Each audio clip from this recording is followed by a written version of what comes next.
Coffee पर Kurukshetra show में मेहमानों द्वारा व्यक्त की गई राय और कमेंट्स उनके निजी विचार हैं। मेहमानों की राय को इंडिया टीवी या शो के होस्ट की राय ना मानी जाए। इंडिया टीवी का मकसद किसी भी व्यक्ति या वर्ग की भावना को ठेस पहुंचाना नहीं है।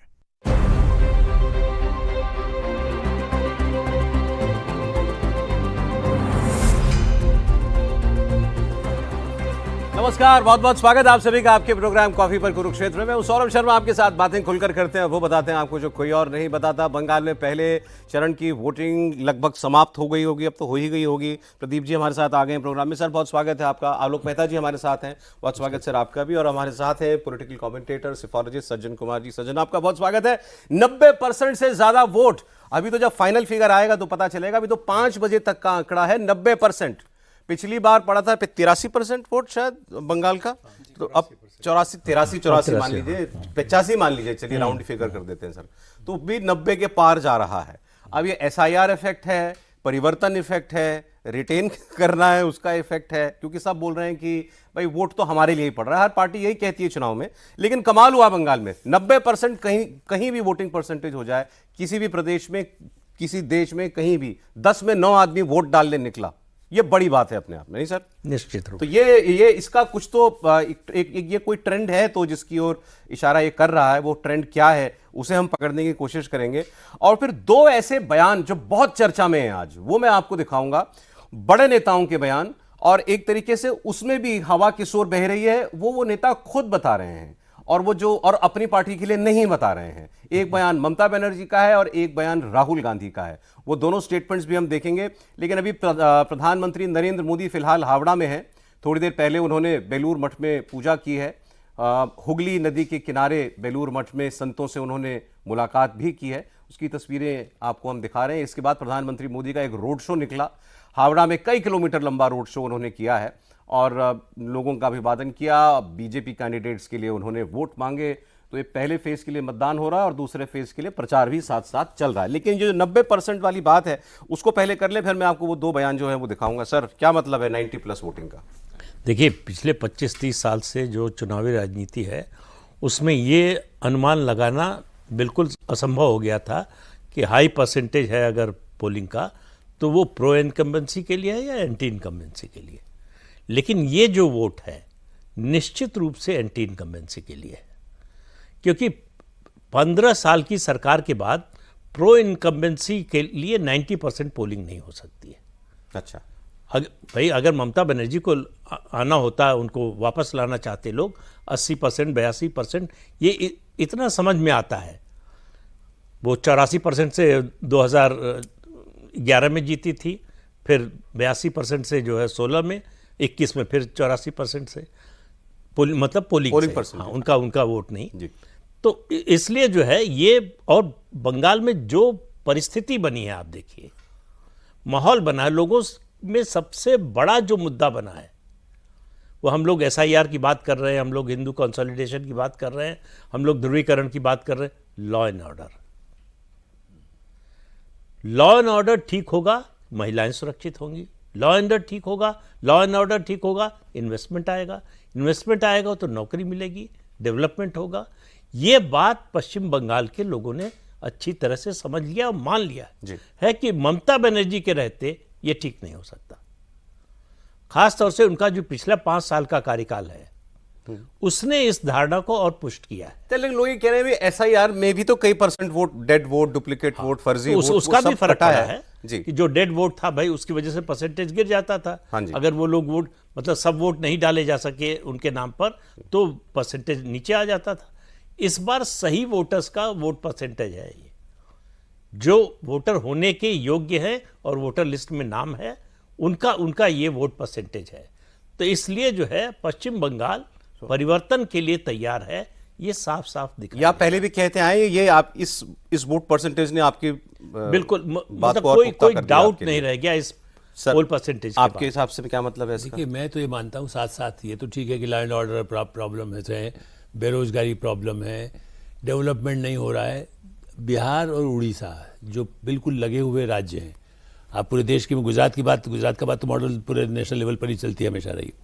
लेकिन वो जो असर है, एक महत्वाकांक्षा लोग जागे कि ये सब का प्रोग्रेस हो रहा है, उड़ीसा जितना कालाहांडी जैसे इस इलाके का यदि लोग जा करके यदि उनके विकास की बातें हो रही है, वर्ल्ड बैंक के मैंने उड़ीसा के बारे में बात की अभी, एक बड़ा इंटरव्यू उनका आया है, मैं खुद भी उसको देखा, तो मुझे ऐसा लगता है कि बंगाल में लोगों का जो साथ साथ एक तो इससे निराशा हुई कि कुछ हमारा नहीं हो रहा है, लॉ एंड ऑर्डर खराब है, वो तो एक पूरी महिलाओं में भी है, उस तरह से जो वोट पड़ा है, ये ठीक है कि दोनों ने, मैं ये नहीं कह रहा हूँ कि आप ऐसा नहीं कि ममता बनर्जी ने अपना वोट नहीं डलवाया होगा, टीएमसी ने भी ताकत लगाई उनके अपने हिसाब से, चूंकि यहाँ भी अस्तित्व का सवाल उनका है। मैं नहीं कहूँ 100% वोट, 90% में ऐसा नहीं है 90% तब बीजेपी को चला गया हो, वो तो स्वाभाविक है ना, इस तरह से नाराजगी है। लेकिन जो बड़ा वोट पड़ा है, जो लोग डरे हुए रहते थे, एक ये कि वो डरे हुए लोग बाहर निकल कर इस बार वोट डाला, वरना जो कॉन्फिडेंस दिलाया गया, और दूसरा ये कि हमें हमारा भी क्यों नहीं प्रगति हो, उद्योग हमारे यहाँ क्यों नहीं आए, हमारे यहाँ आएगा तो हमें बाहर जाकर के नहीं ढूंढना पड़ेगा, हमें डराने वाले से हम बचेंगे। आप कह रहे हैं ये आकांक्षी वोट है, एंटी इनकम्बेंसी का वोट है? हाँ बिल्कुल बिल्कुल, बहुत बड़े पैमाने पर है, और इसलिए लोगों के मन में लगा भाई हम बाहर, हमारा भाई जाता है या डरा रहा है कि हमको तुमको ये वोट डाला तुमको मार देंगे, तुम्हारी जमीन चली जाएगी। अब उसे लगा है कि नहीं, जो अमित शाह जी जब कहा, देखो उसके बाद भी तुम्हारा खतरा नहीं है, पोस्ट वायलेंस का खतरा न होना भी आज की वोटिंग के इस परसेंटेज। ठीक है सर, अब डेटा साइंटिस्ट ये हैं, ये बताएंगे ज़्यादा। बताइए, मुझे आज कोई दिन में कह रहे सर ने कहा डरा हुआ वोटर जो है, जो नहीं निकलता था वो निकला है, तो दिन में एक सीनियर जर्नलिस्ट मुख्य प्रोग्राम में कह रहे थे कि भाई पहले जो आपने बताया 82% 84% भी वोट होता था, तो हम कैसे कह सकते हैं कि लोग डर के वोट नहीं करते थे? मान लीजिए उसमें कुछ एसआईआर से पहले का वोट है, कुछ एक परसेंटेज उसमें से डाउन कर दीजिए, 80% मान लीजिए, 78% जेन्युइन वोट मान लीजिए, तो भी अच्छी परसेंटेज है वोटिंग की। तो क्या मतलब फिर उनका कहना था ये ओवर हाइप्ड है ये पहलू कि बहुत डर है, और ये परसेंटेज क्या बताएंगे? नहीं, जैसे ये वोट क्या नहीं है, मतलब इस 90% को किन कारणों से आप नहीं जोड़े। पहली बात, इस बार बंगाल में वो कहते हैं छापा वोट, जो पार्टियां छाप लेती हैं, रूलिंग पार्टी, ये सीपीएम के समय से साइंटिफिक रिगिंग से क्रूड रिगिंग जो शिफ्ट हुआ, तो छापा वोट इस बार कम होगा, ऐसी उम्मीद है, क्योंकि हमने देखा है कि छापा वोट इनकम्बेंट का ही होता है। छापा वोट हमेशा, क्योंकि बंगाल में अपोजिशन को तो आप उठने ही नहीं देते हैं। 77 में सीपीएम आई, कांग्रेस आज तक नहीं उठी, 11 में ममता आई, सीपीएम को खत्म कर दिया, तो अपोजिशन के लिए फेयर प्ले नहीं होता है, तो छापा वोट उनका होता है। और इसमें होता क्या है, वो जो बोगस वोट कहते हैं, जो डेड वोटर हैं, शिफ्टेड वोटर हैं, उन वोटर्स को रूलिंग पार्टी अपने फेवर में छाप लेती है। तो पहली बात तो ये कि एसआईआर के कारण ये छापा वोट इस बार कम होगा, बिल्कुल नहीं होगा कहना मुश्किल है। दूसरी बात यह है कि निश्चित तौर पे एसआईआर ने जो कॉमन डिनोमिनेटर डाउन किया है, बिहार में भी 9% वोट बढ़ा था, वो एक कारण है। लेकिन निश्चित तौर पे इस बार अगर आप देखें, जिस तरह की मोबिलाइजेशन थी बीजेपी के पक्ष में, पब्लिक की खुद की मोबिलाइजेशन थी, जो उनके अपने सपोर्ट बेस थे, टीएमसी का भी मुस्लिम वर्ग का अपना मोबिलाइजेशन था, दोनों तरफ, मुर्शिदाबाद और झारग्राम दोनों में देखे हाईएस्ट आपका वोटर टर्नआउट। तो इसका मतलब दोनों पार्टी के सपोर्ट बेस खुल के वोट कर रहे हैं। और जो भी नतीजा हो, जैसे भी इसको दिया जाए, एक बात तय है, बीजेपी की सांगठनिक क्षमता कम होने के बावजूद अगर झारग्राम, जंगल महल जैसे एरिया में भी 90% की तरफ जा रहा है, जो आमतौर पे मुर्शिदाबाद, मालदा में होता था, ये निश्चित तौर पे दिखाता है कि लोगों ने अपने अपने पार्टी को खुल के वोट दिया है। एसआईआर के कारण हुआ, और छापा वोट निश्चित तौर पे कम होगा। क्योंकि आज हमारी बात हो रही थी, बांकुरा के गांव में लोग बता रहे थे कि जब हमने वोट डाला, एक भी स्टेट पुलिस नहीं था, सारे के सारे सेंट्रल फोर्सेस थे, और ये पॉजिटिव तरीके से लिया जा रहा था कि आपको डर कम है, क्योंकि बाकी जगह पुलिस बायस्ड होती है, बंगाल में पुलिस पार्टी की कैडर होती है, वो बायस नहीं होती। एक चीज जोड़ दें इसमें, ये जो कहा जाता है ना कि ये ओवर हाइप्ड है, कि डर है, इसको अगर आप बंगाल गए नहीं हैं, वहां देखा नहीं, तो नहीं समझ सकते। हम आपके घर पर आए और कहें कि इस पार्टी को वोट नहीं दिया तो जिंदा नहीं छोड़ेंगे, तो आप वोट तो देने जाएंगे, वोटिंग परसेंटेज बढ़ाएंगे, बिल्कुल, लेकिन आपका वोट डर का वोट है। आपने अपने परिवार की सुरक्षा के लिए वोट दिया, न कि इसलिए कि हम किसको चुनना चाहते हैं। तो ये ओवर हाइप नहीं है, ठीक है, कि वोटर बोलने को तैयार ना हो। हम लोग पूरे देश में देखते हैं, जहां भी, जिस राज्य में भी चुनाव हो, आप वोटर से बात करने जाइए तो बहस करता है, आपकी बात का विरोध करेगा, काटेगा, किसी के समर्थन में बोलेगा, किसी के विरोध में बोलेगा, ज़्यादा से ज़्यादा होगा कहेगा कि अभी स्पष्ट नहीं है कौन जीत रहा है, लेकिन बोलता जरूर है।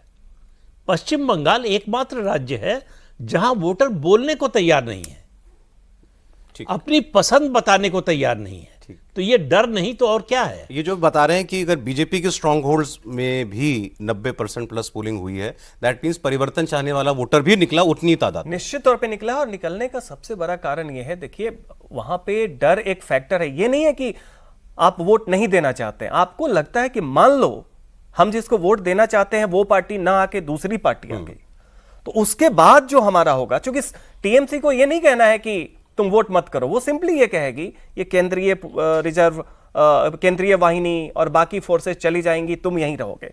लेकिन जिस तरीके से वोटिंग परसेंटेज आया है, निश्चित तौर पे फियर इंडेक्स कम है। चलिए ठीक है, वैसे तो ये बहुत अच्छी बात है, बहुत अच्छी बात है। अब मैं जो दो बयानों का जिक्र कर रहा था सर, क्या इनमें वो इशारा है? ममता जी का बयान पहले देखिए। बंगाल में 90% वोटिंग पर ममता बनर्जी का बयान आया और उन्होंने कहा कि एसआईआर के खिलाफ बंगाल के लोगों ने बंपर वोटिंग की है। एसआईआर के खिलाफ वोटिंग है। ममता बनर्जी ने यह भी कहा कि बीजेपी बार बार दावा करती है कि वो जीतेगी, तो क्या बीजेपी ने ईवीएम फिक्स कर दिया है? আপনারা এত মহা কি বলবো, আমি ওনাকে বলছি না, বিজেপি পার্টিটাকে এত মহামূর্খ হন কি করে? তার মানে কি আপনি ইভিএম মেশিনে ফিট করে রেখে দিয়েছেন? তা নাহলে এ কথা আপনি বলেন কি করে? যত ভোট পড়ছে সব আপনার। আর আমি শুনেছি প্রেসের কাছ থেকে, কোনো একটা কমিশনের অফিস থেকে যারা নির্বাচন পরিচালনা করেন খবর খাওয়াচ্ছে 4টে থেকে নাকি গন্ডগোল হবে। তার মানে কি গন্ডগোল করে প্ল্যান করেছেন ইভিএম ছাপ্পা দিয়ে, সিআরপিএফকে দিয়ে ছাপ্পা দিয়ে ইভিএম মেশিন করে দখল করার? বলে না ধর্মের কল বাতাসে নড়ে, আপনারা যেটাই করবেন সেটাই আপনাদের বিরুদ্ধে যাবে। तो देखा आपने उन्होंने क्या कहा कि बीजेपी कह रही है इस बार जो भी वोट बढ़ेगा वो हमारा वोट होगा। और मुझे सुनने में आया, उन्होंने कहा कि 4 बजे के बाद कुछ गड़बड़ कर सकते हैं ये लोग। छापा, अभी छापा शब्द आप इस्तेमाल करें तो वही बोल रही थी शायद ना, छापा कि ये लोग छापेंगे, ये लोग इस बार वोट छापेंगे, 4 बजे के बाद गड़बड़ करेंगे। ये इतने महामूर्ख लोग हैं कि ये पहले से दावा कर रहे हैं कि इस बार सारा वोट हमारा है। तो क्या इन्होंने कुछ फिट कर दिया है ईवीएम के अंदर? तो क्या मतलब है इसका? भाई जब आप लगातार 3 बार से जीत रही थी तो क्या ईवीएम में कुछ गड़बड़ कर दिया था आपने? और छापा वोट के लिए तो सीपीएम और उसके बाद तृणमूल कांग्रेस जाने जाते हैं। तो आपको मालूम है कि 3 बजे 4 बजे के बाद क्या होता है। इस बार डर आपको है। पहले आप अपने विरोधी को डराती थी कि कर लो जो 12-1 बजे तक करना है, उसके बाद तो हमको करना है। खासतौर से 2 बजे से 4 बजे या 3 बजे से 5 बजे के बीच में ऐसा होता ही था। ये ऐसा होता ही था। इसीलिए आप देखिए पिछला चुनाव, ज़्यादा दूर मत जाइए, किस में बीजेपी का कोई बूथ वर्कर 12:30-1 बजे के बाद बूथ में दिखाई नहीं दिया। कैंडिडेट भाग गए थे, कैंडिडेट भाग गया था। तो आप इससे अंदाजा लगाइए। फिर वही डर की बात और उसके अलावा सिस्टम के दुरुपयोग की बात। तो जो अभी सज्जन कह रहे थे कि पुलिस वहां की वो कैडर की तरह काम करती है पार्टी के, बट ये इस बयान से मतलब क्या निकला? इस मतलब सीधा सा है कि हम हार रहे हैं। अच्छा, बीजेपी जीत रही है। लेकिन बीजेपी जीत रही है तो हम ये कैसे कहें कि बीजेपी ने हमको हरा दिया? बीजेपी बेईमानी से जीत रही है।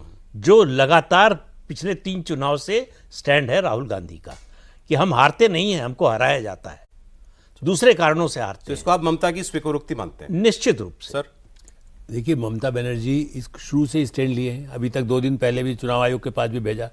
उनको पहले से बेचैनी जो लग रही थी, जिस तरह से उत्तेजित होकर के भाषण दिए, बौखलाहट जो दिखाई देती है, इसको साफ कहा जाए, उस दृष्टि से तो उनका अब उनको लग रहा है कि हम, जो प्रदीप जी कह रहे हैं कि हमारा गड़बड़ है, और इसलिए कैसे साहब बीजेपी वालों को कैसे मालूम हो गया? भाई आपकी पार्टी के लोग भी तो यही दावा कर रहे हैं कि हम आ रहे हैं, सत्ता में आ रहे हैं, तुम देखो तुम्हारा छिन जाएगा। तो ठीक है। हाँ, वो कौन सा कह रहे हैं कि बड़ा मुश्किल है चुनाव मेरे लिए? हाँ, वो तो सब लोग 12 बकायदा ये तो मान करके चल रहे हैं। बीजेपी तो ऐसा नहीं कह रही थी कि हम तुम्हें देख लेंगे तुम्हारा। बीजेपी इस बार कोई नंबर नहीं बोल रही, पिछली बार इससे बहुत बड़े बोले जा रहे थे बीजेपी की। बिल्कुल, बीजेपी इस बार नहीं कुछ नहीं कहा, ऐसा नहीं किया। लेकिन ठीक, ये तो नहीं कहेंगे ना कि हम हारने के लिए चुनाव लड़ रहे हैं, जो कांग्रेस पार्टी कह सकती है कि भाई हम तो नहीं, हम तो कुछ है ही नहीं है, ममता बनर्जी और ये बीजेपी का चुनाव है। ये तो तारिक अनवर और राहुल गांधी दोनों, जो अभी शायद आप बयान दिखाएंगे तो आप देखिए कि वो लोग मान सकते हैं। लेकिन ममता बनर्जी इतना अंदर से, चूंकि पूरा अस्तित्व हिल रहा है, पहाड़ अभी तो 29 का और चुनाव है, तो उनको लगता है कि शायद आज वाला जो गड़बड़ हुआ तो आपके लिए भी ये बयान उनका डिक्लेरेशन ऑफ डिफीट है?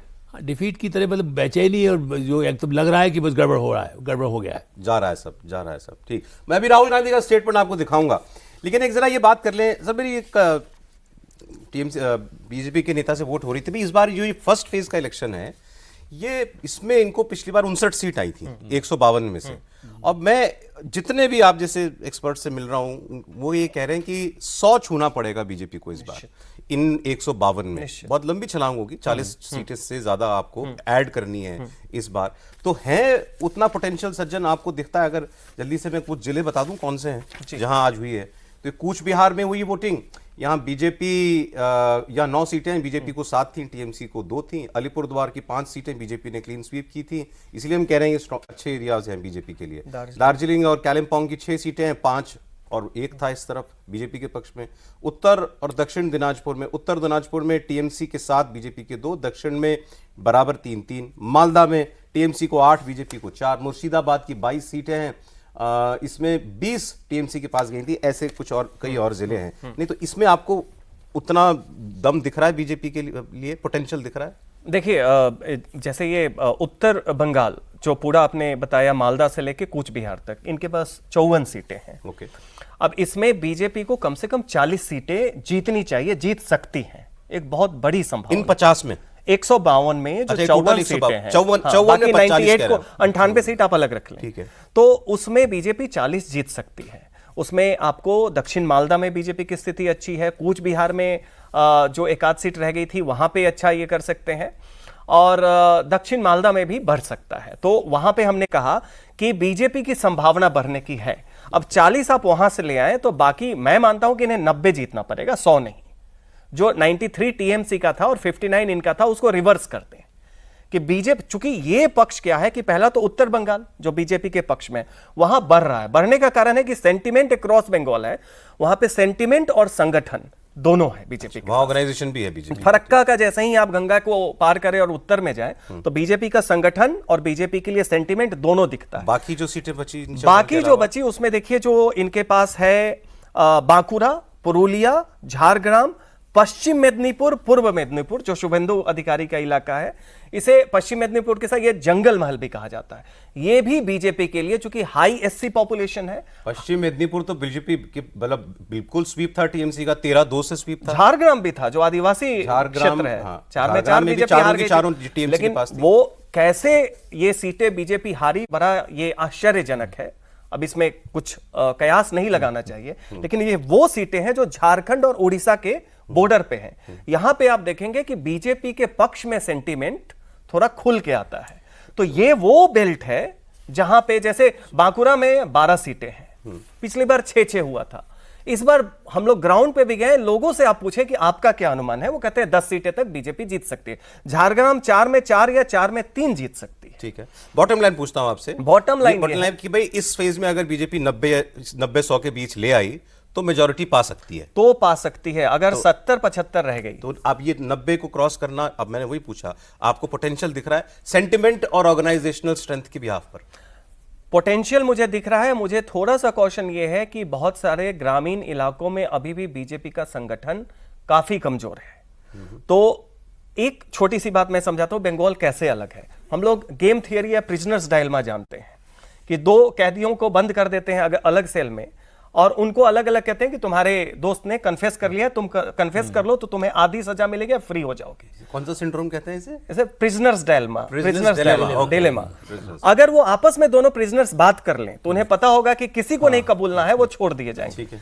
यहां पे क्या है कि आप एज ए रिसर्चर, आप एज ए जर्नलिस्ट जब पूरा बंगाल घूमते हैं तो आपको सेंटिमेंट दिखता है, क्योंकि अकेले में हर कोई विस्पर जब आप बात करते कहता है इस बार तो बदलना चाहिए, इशारा करता है कि हम जय श्री राम हैं, देश के लिए जो अच्छा है वो एक। लेकिन वहां पे डर का कल्चर ऐसा है कि वो पड़ोसी से भी बात नहीं करता है।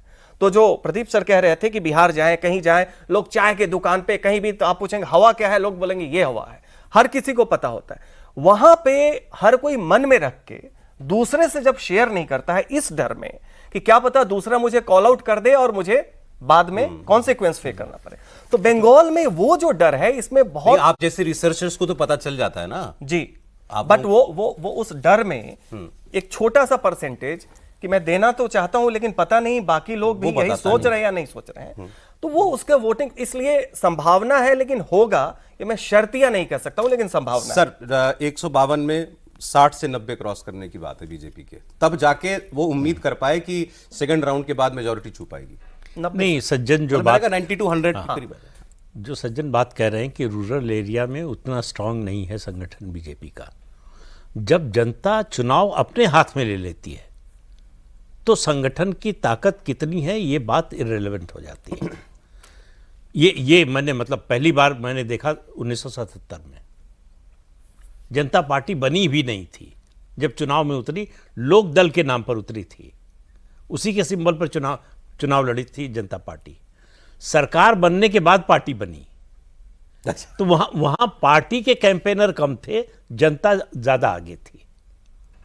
तो जब जनता बदलने का मन बना लेती है तब ये सब जो हम लोग चर्चा करते हैं कि वहाँ संगठन है कि नहीं, वहाँ लीडरशिप है कि नहीं, ये इशू इनके पक्ष में जाएगा, ये खिलाफ जाएगा, एक ही इशू चलता है, बदलना है नहीं बदलना। एंड में तो वही है। हाँ, अगर बदलना है तो फिर कौन कैंडिडेट है, उसकी पार्टी का संगठन है कि नहीं, उसका नेता या उसका वर्कर हमसे वोट मांगने आया कि नहीं, ये सब बातें तो बीजेपी बेमानी के लिए 150 में 100 मुमकिन लग रहा है आपको? निश्चित रूप से मुझे लगता है उससे ऊपर जा सकती है। जो माहौल है, जनता का जो सेंटिमेंट है, परिवर्तन का जो मन बन गया है, उस सबसे बड़ी बात ममता बनर्जी की कैंपेन को देख लीजिए आप। बहुत डिफेंसिव, बहुत डिफेंसिव। ममता बनर्जी की राजनीति, चाहे वो सत्ता में रही हो चाहे बाहर रही हो, इतनी डिफेंसिव उनकी राजनीति कभी देखी नहीं।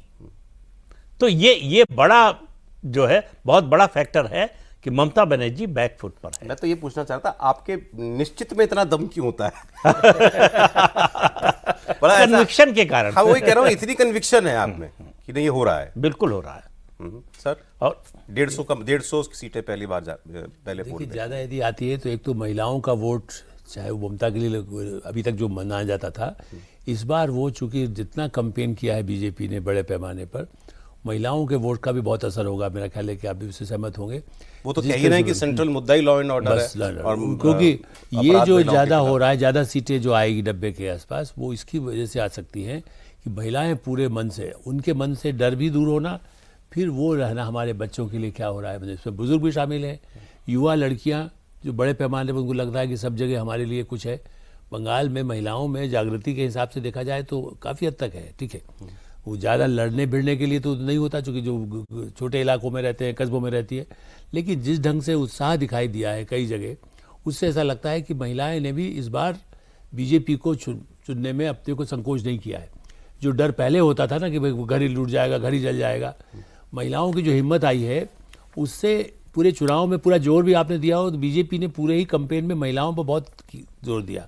ममता बनर्जी के साथ पुराना जो लोग रहता था, अरे भाई दीदी है दीदी, इन्होंने उससे ज़्यादा सहायता देने के मामलों में, शिक्षा के मामले में और रोजगार के मामले में। फिर मैं पहले भी एक बार जिक्र किया है आपके पिछले प्रोग्राम में कि जो आत्मनिर्भरता वाला जो है कि खुद लखपति दीदी जो है, इस बार ममता दीदी करके जो थोड़ा सा एक डेरोगेटरी फॉर्म में लोगों ने ले लिया था, इस बार ये कि तुम्हें लखपति और करोड़पति बनाएंगे मोदी, ये मैसेज भी गया है जो मेरी जानकारी के हिसाब से।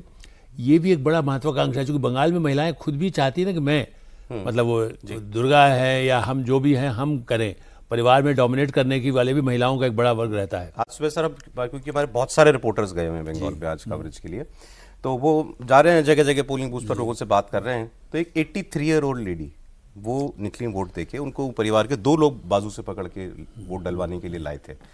तो उनसे उन्होंने पूछा कि आप माता जी मतलब इतना कष्ट लेकर के भी आई वोट डालने के लिए, तो क्या है मन में, किस लिए?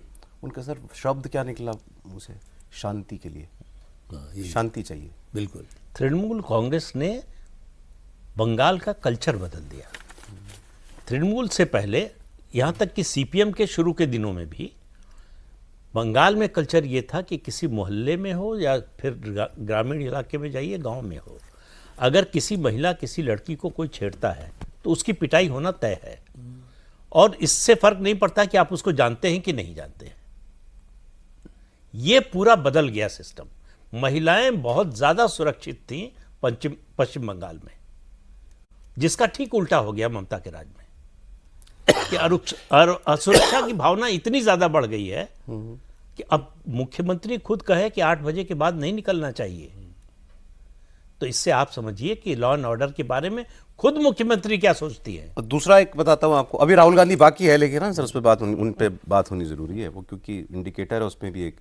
दूसरा हमारे एक कोलीग हमारे, वो जितने लोगों से वहाँ हमारे रिपोर्टर्स बात कर रहे हैं तो वो सब सुन रहे हैं उसको हेडफोन लगा के भाई। तो वो सुबह से वो आदमी कम से कम 100, 150, 200 ज़्यादा ही लोगों को वो सुन चुके होंगे। तो वो मुझे भी बता रहे थे नीचे ऑफिस पे कि इस बार तो बड़ा क्लियरली लोग बोल रहे हैं, खुल के बोल रहे हैं। ऐसा तो नहीं होता था बंगाल में जो बात आप कर रहे थे। मतलब रिपोर्टर जाए, आमतौर पे रिपोर्टर कभी ये नहीं चाहता कि आप पार्टी का नाम लीजिए, और हम बुलवा भी नहीं सकते, बोलना भी नहीं चाहिए। मुद्दे क्या हैं, क्या सोच के आए हैं, क्या होना चाहिए आपके राज्य में, अभी ठीक है या बदलना चाहिए, इस टाइप की भाषा बोली जाती है। कह रहे लेकिन लोग खुल के मोदी बोल रहे हैं, भाजपा ऐसा बोलने वाले काफी लोग हैं उसमें, जो कि आप जो कह रहे हैं 21 में नहीं थे, जो बंगाल की पॉलिटिकल तासीर के विपरीत है। और ये बहुत ही मतलब कि एक क्वांटम जंप है वहां के कल्चर के हिसाब से देखे तो नई बात है। मोदी के नाम पर असली जो हो रहा है मोदी वाला, जो मोदी नाम बहुत चल रहा है, मोदी दादा, मोदी या दादा, क्योंकि सब ऐसे पूछ रहे हैं दादा दीदी कौन चाहिए, तो मोदी और दादा दोनों शब्द जो हैं लिए जा रहे हैं। And Modi is synonymous with BJP, it is very clear. Exactly, उसका कारण एक ये भी है कि देखिए वहां पे जो मोमेंटम आया वो इस फेथ में आया कि मोदी ही टीएमसी से अगर मुक्ति पाना है तो ये मोदी दिला सकते हैं। स्टेट बीजेपी लीडरशिप वहां पे 2021 की तुलना में बेहतर है कि आपको शुभेंदु अधिकारी हैं, दिलीप घोष हैं, शामिक भट्टाचार्य हैं, शांतनु घोष हैं, सुकांतो ठाकुर हैं, सॉरी उल्टा है। तो उस हिसाब से अगर आप देखें तो वो है, लेकिन इनमें कौन फेस बनेगा, इन सब लोगों का आंचलिक प्रभाव है। वहां पे जो सेंटिमेंट है वो एंटी टीएमसी है, और उसकी मुक्ति जो है, जो उसका निदान है वो बीजेपी है, और वो चेहरा जो पर्सोनिफाई करता है वो मोदी है। उसमें पब्लिक को कोई वो कैंडिडेट हो, सब कुछ हो, वो नहीं देख रही। बट एक और महिलाओं पे चूंकि बात हो रही थी, आप देखिए ऑलरेडी पिछले बार के तुलना में जो कामगर महिला है, जो शहरों की महिला है, जो लक्की भंडार नहीं पाती, उनके अंदर जबरदस्त रोष है 2 कारण से। एक, उनकी जो अभी भी वहां 6th पे कमीशन है, तो आप देखिए तो सैलरी, कोई कॉलेज में लेक्चरर कुछ सैलरी ऐसी है कि उसमें काम चलना मुश्किल है। डीए वगैरह कितने दशकों से नहीं बढ़ा है, तो वो डीए नहीं बढ़ाया गया, उनके पास रीजन है। दूसरा, इनसिक्योरिटी का मामला, आरजी कर से लेकर सब कुछ, तो परसेप्शन डिसएडवांटेज जो मां माटी मानुष की ममता बनर्जी की थी वो गिरा है। तो टीएमसी का जो भी प्रयास है वो ये है कि ग्रामीण क्षेत्र में जो हाउसवाइफ महिलाएं हैं, जहां पे गरीबी इतनी ज्यादा है, कई हमें आदिवासी या बाकी गरीब महिलाओं ने कहा कि हम दीदी को इसलिए दे देंगे क्योंकि हमारे पास आय का कोई दूसरा स्रोत नहीं है, तो ये मिल रहा है तो हम लोग हैं। तो इस तरह की हमें ऐसे भी लोग मिले हैं। तो टीएमसी ऑलरेडी शहरी और कामगर महिलाओं में अपना सपोर्ट बहुत ज्यादा खो चुकी है। शहरी और कामगर महिलाओं में खो चुकी है वो। उन्हें लक्की भंडार ये वो कहते हैं हम भाताजीवी नहीं बनना चाहिए, भत्ताजीवी। रूरल में क्या है कि मुझे लगता है थोड़ा सा एक क्लास डिवाइड हो सकता है, क्योंकि एक परसेप्शन जो टीएमसी ने फैलाया है कि अगर तुम हमें वोट नहीं दोगी तो ये जो योजनाएं तुम्हें मिल रही है बंद हो जाएगी। प्रधानमंत्री ने कहा कि 3000 मिलेगा, सब मिलेगा, लेकिन ये जो सूचना तंत्र है वो संगठन फैलाता है। हर इलेक्शन में होता है, मतलब आजकल तो स्कीमें तो हर जगह एक सी चल रही हैं, तो वो और वहां जो भी इंकम्बेंट होता है वो ये डर दिखाने की कोशिश करता है कि बंद हो जाएगा, लेकिन का ट्रैक रिकॉर्ड है दूसरे स्टेट्स का। हाँ, और लेकिन तब भी सरकारें बदली हैं, बिल्कुल बदली। हमने कहा कि वहां पे दिल्ली सबसे बड़ा एग्जांपल है।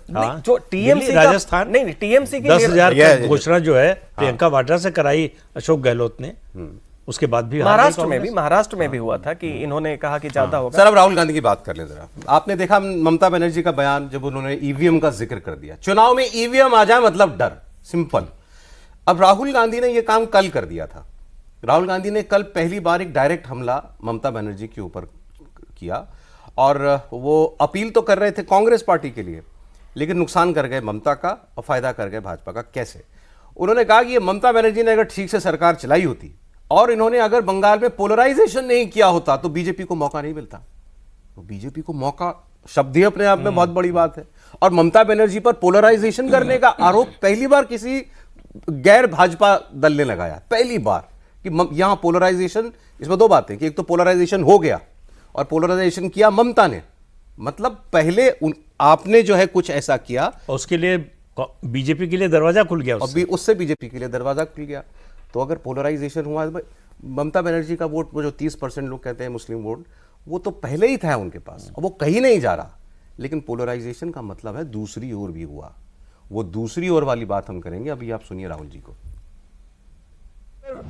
ममता जी ने साफ सुथरी सरकार चलाई होती, अगर ममता जी ने बंगाल को पोलराइज नहीं किया होता तो बीजेपी के लिए रास्ता नहीं खुलता। भाइयों और बहनों, कांग्रेस पार्टी बीजेपी से लड़ती है और बीजेपी जानती है कि कांग्रेस पार्टी ही बीजेपी को रोक सकती है। By the way, Congress party का वोट पिछले इलेक्शन में था 2.93% और सीट थी 0। तो उसको छोड़ दीजिए, वो ठीक है, वो अपनी पार्टी के लिए वोट तो वो मांगेंगे ही, कोई उसमें कोई बात नहीं है। लेकिन ममता जी ने पोलराइज करके बीजेपी को मौका दे दिया, ये तो बहुत बड़ी बात बोल गए भाई। तो राहुल गांधी से कोई ये पूछे कि असम में किसने मौका दिया, किसने पोलराइज किया?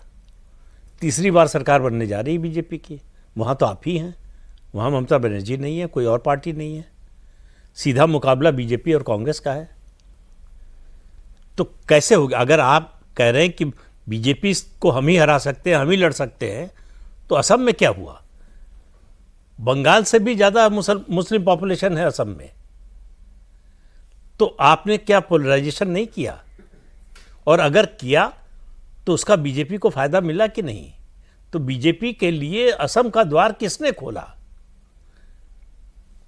पश्चिम बंगाल में तो अभी 4 मई को पता चलेगा द्वार खुला कि नहीं।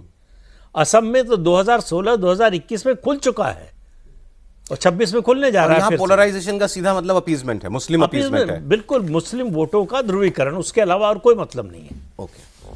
तो आप ये उम्मीद करें कि अब राहुल गांधी और उनकी पार्टी क्या कर रही है? अपीजमेंट के मामले में वो सारी हदें पार कर रही है। ये कांग्रेस पार्टी के नेता, हम लोग बार बार जिक्र करते हैं एके एंटनी कमेटी की रिपोर्ट का। 14 के चुनाव के बाद एंटनी कमेटी की रिपोर्ट कहती है कि कांग्रेस की छवि प्रो मुस्लिम हो गई, मुस्लिम परस्त पार्टी की हो गई है। उसके बाद भी कांग्रेस पार्टी मुस्लिम तुष्टीकरण का काम कर रही है जी। उनके मुख्यमंत्री कहते हैं कि कांग्रेस का मतलब मुसलमान, मुसलमान का मतलब कांग्रेस। ये तुष्टीकरण नहीं है। तो क्या आपने रेवंत रेड्डी को चिताया कि क्या बोल रहे हो, इससे पोलराइजेशन हो जाएगा? नहीं, रेवंत रेड्डी तो अलग लेवल पे है, बिल्कुल। तो मतलब ये है कि नहीं, सब अलग लेवल पे है कांग्रेस में, कोई कुछ भी बोल रहा है। ये बयान में एक बात रह गई, वो भी अच्छा होता आपको सुना देते। उन्होंने ये भी कहा कि बीजेपी का मतलब है one nation, one language, one religion. अब मैं वो सुन के हैरान हुआ कि क्या मतलब, फिर वही बात कि हिंदी बेल्ट में और हिंदू वोट की उम्मीद छोड़ दी क्या कांग्रेस ने? नहीं है, ये इसका बात मतलब कैसे आप कह सकते फिर हैं? पोलराइजेशन वाला मुद्दा उठा रहे हैं। आप मुसलमानों का एड्रेस कर रहे हैं, उन्हीं को एड्रेस कर रहे हैं। हाँ, कि आपका धर्म नहीं, आपका मजहब नहीं रहने देगी बीजेपी, अगर बीजेपी आ गई तो। अरे भाई, 3 बार से केंद्र में सत्ता में है, इससे पहले 6 साल रह चुकी है, 21-22 राज्यों में अकेले या गठबंधन में है। कौन सा मजहब खत्म हो गया, कौन सी भाषा खत्म हो गई? नहीं, भाषा की बात कह रहे हैं, मतलब वो कहना चाहते हैं कि ये तो हिंदी वाले लोग हैं, और फिर साथ में ये भी कहते हैं कि देश को 2 गुजराती चला रहे हैं। असम, उड़ीसा, मतलब किसी भी राज्य में चले जाइए जी, जहां जो गैर हिंदी भाषी राज्य है, गुजरात जहां सबसे लंबे समय से है, तो क्या गुजराती भाषा खत्म हो गई? गुजरात, महाराष्ट्र, असम, सब जगह। हाँ। मतलब अब तो दक्षिण छोड़ के ज्यादा कुछ बचा नहीं जहां पर बीजेपी की फुटप्रिंट नहीं है। दक्षिण में भी, कर्नाटक में तो रह चुके हैं 2 बार 3 बार। राहुल जी पर क्या कहेंगे? देखिए, ममता बनर्जी के खिलाफ लगातार पिछले नहीं, उससे पहले चुनाव में भी अधीर रंजन चौधरी पहले जितना ज़्यादा मुखर होकर बोलते थे, उनको लोकसभा से अब उनका जो वहाँ से भी करके विधानसभा चुनाव लड़ रहे हैं, ले दे करके उन पर भरोसा। तो राहुल गांधी जिनके ऊपर डिपेंडेंट थोड़ा सा भी यदि कुछ कहते हैं कि साहब किनसे मिलना है, तो उनको लगा ये मुस्लिम वोट भी अधीर रंजन चौधरी जो दिला सकते हैं, वो भी पता नहीं होगा कि नहीं होगा। मतलब ये तो ये निराशा दिखा रहा है कि अधीर रंजन चौधरी भी नहीं हार रहे हैं कहीं। अच्छा। इस बात को संकेत नहीं कर रहे हैं, जो उनका एक बात यदि चेहरा एक आध सीट यदि आ सकती है तो वही उनकी उम्मीद हो सकती थी। मैं तो इसको इस रूप में, दूसरा ममता बनर्जी के साथ रोज हाथ खड़ा करके क्या कितने बार फोटो अब सारे चैनल में वहाँ के लोग नहीं देखते हैं क्या, बंगला के लोग? तब तो आप ममता के साथ थे, और उनको मैंने ये ठीक है, उनको भी उसी तरह से अपमानित किया गया है जैसे नीतीश कुमार जी को संयोजक नहीं बनाया गया, ममता बनर्जी को भी इन्होंने कमान नहीं दिया। तो अंदर के कॉम्प्लेक्स की मैं अभी भी ये बना रहा हूँ, मैं 29 के चुनाव के लिए भी लगे कि ये तो देखो मुस्लिम नेता है, मैं हूँ सब पर, हिंदू मुस्लिम सबके लिए रहूँगा, जबकि आपको 1% 2% वोट मिल रहा है। उसके बाद भी जिस अब वो उठ तरह गए सर, इनसे बात हो जाएगी। ये छोटे मोटे राज्यों के बढ़िया, चुनाव आप सीधे- लोग देखिए, सीधे मैं सेंटर बराबर। केंद्र की राजनीति, देश की राजनीति केवल करता हूं। पॉलिटिकली रिलेवेंट बने रहना चाहते हैं, कुछ भी बोलना पड़े। नहीं, अंदर से मैं तो ये मानता हूँ कि नहीं, देखिए वो अंदर से आप और हम बैठ के कुछ भी कहें, उनके साथ के लोग भी जो बताते वो बिल्कुल ये मान के चलते कि मैं तो आया ही पैदा ही इसीलिए अवतार, जैसे होता है ना, मैं अवतार हूँ, मैं प्रधानमंत्री बनने के लिए आया हूँ, बाकी ये सब प्रजा है। अपने लोगों के साथ भी जो उनका व्यवहार पिछले उस पर दिखाई दिया है, तो यहाँ उनके हार की रिपोर्ट उनको मिल गई कि यहाँ उनका तो जो होना था वो तो सबको पता है सर। तो ममता बनर्जी का और बेड़ा कर दे। इसमें उन्होंने ये बता दिया कि उनकी रिपोर्ट ये कह रही है कि बीजेपी जीत रही है। हाँ, यही तो सबसे बड़ी बात है। हास्यास्पद ये है कि वो मान रहे हैं कि देखिए, इवन यही नहीं, आपने शायद तारिक अनवर का बयान भी देखा मैंने होगा, देखा सर। उन्होंने ये कहा कि देखिए मुकाबला, कुछ ही उन्होंने कहा कि उन्होंने ममता की बुराई नहीं की है, उन्होंने उल्लेख ही कहा कि मुकाबला सिर्फ टीएमसी और बीजेपी के बीच पे है। तारिक अनवर जो मुस्लिम लीडर हैं, ये नेता है, नेता कभी सच भी बोल सकता है। उनका ये कहना नहीं, लेकिन वो कह रहे हैं, नहीं सर्टिफिकेट दे रहे कि ममता ही चूंकि लड़ सकती है बीजेपी से, लेकिन ये नहीं कहा कांग्रेस लड़ सकती है, राहुल गांधी लड़ सकते हैं। सर फाइनल कमेंट सज्जन दे दें जरा अपना। अब आप, क्योंकि हमने सारी बड़ी डिटेल में बात कर ली है, मैं इनसे बार बार पूछा था एक दिन कि ये माहौल वाला चुनाव है कि मैनेजमेंट वाला चुनाव है, तो आप क्या? बीजेपी के लिए माहौल वाला है, टीएमसी के लिए मैनेजमेंट वाला है। और टीएमसी ने अगर मैनेज कर लिया तो हो जाएगा। हाँ, इस पर मुश्किल है, मैनेजमेंट मैनेज के करना। बाहर निकल गया है चुनाव। कारण यह है कि लोगों की साइकोलॉजी, जब आप एक लंबे समय तक साइकोसिस फियर में रहते हैं, तो बीजेपी और इलेक्शन कमीशन, बीजेपी के शीर्ष नेतृत्व जाके पूरा, आप देखेंगे प्राइम मिनिस्टर और अमित शाह उनके स्पीच में अगर कंटेंट एनालिसिस करें तो भय से भरोसा, ठीक है, भय राज्य से राम राज्य, तो भय पे, फियर पे बहुत ज्यादा है, क्योंकि उन्हें भी पता है ये काफी इंपॉर्टेंट है। मैं थोड़ा जल्दी कर रहा हूं क्योंकि समय में एक साहब और पूछना चाहता हूं कि आज ये भी बात हुई कि ये एक पार्टी को 150, एक को 140, ऐसा वाला चुनाव तो नहीं, क्योंकि वहां तीसरा कोई है ही नहीं। इंडिपेंडेंट नहीं जीतता जिस राज्य में, आप सोचिए, इंडिपेंडेंट नहीं जीत रहा, छोटी पार्टी नहीं, दो केवल बीजेपी और टीएमसी के अलावा दो व्यक्ति और जीते थे पिछले जिसको चुनाव भी में। मिलेगी क्लियर मेजोरिटी हाँ। और बड़ी मेजोरिटी। मैं वही पूछ रहा था, क्लियर एंड कोई हंग असेंबली या बिल्कुल आसपास का मामला ऐसा होने की कोई उम्मीद नहीं है। बताइए। नहीं, मुझे लगता है क्लोज वाला मामला सर से थोड़ा हम अलग तरीके से देख रहे हैं। ये पॉसिबिलिटी हो सकती है कि आस पास में हो, लेकिन एक और बात है, मजाक में लोग ये कहता है जो भी हो, सरकार बीजेपी अभी नहीं बनाए, कुछ समय बाद बनाए, लेकिन बन फिर तो वो जाएगी। हमेशा के लिए सत्य है। तो नहीं, वो तो संभव आगे ही तो नहीं सबके है। पास समय मुमकिन है। सरकार बनेगी तो 4 मई के बाद सब बनेगी। बस शॉर्ट में। हाँ, मेरा तो कहना यही है कि क्लोज होते हुए भी सब बीजेपी बना सकती है, क्योंकि हो सकता है टीएमसी भी टूट जाए। बिल्कुल। आपके बगल में बैठते हैं रोज, लेकिन उनका सत्ता हुआ नहीं जा रहा है अभी। टीएमसी के टूटने की कोई उम्मीद नहीं है। बहुत शुक्रिया सर, बहुत धन्यवाद प्रदीप जी, आलोक जी, बहुत शुक्रिया सज्जन आपका।